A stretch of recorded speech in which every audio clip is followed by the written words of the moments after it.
నాన్నతోని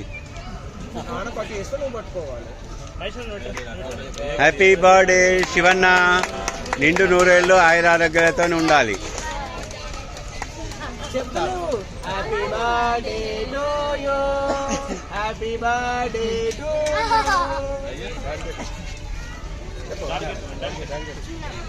నీ బర్త్డే అప్పుడు నువ్వే కడి చేస్తావు, నాన్న బర్త్డే అప్పుడు నువ్వే కడి చేస్తావు.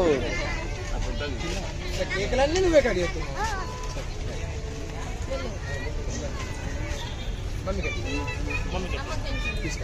నువ్వే నీదన్నట్టే బర్త్డే ఏముంది.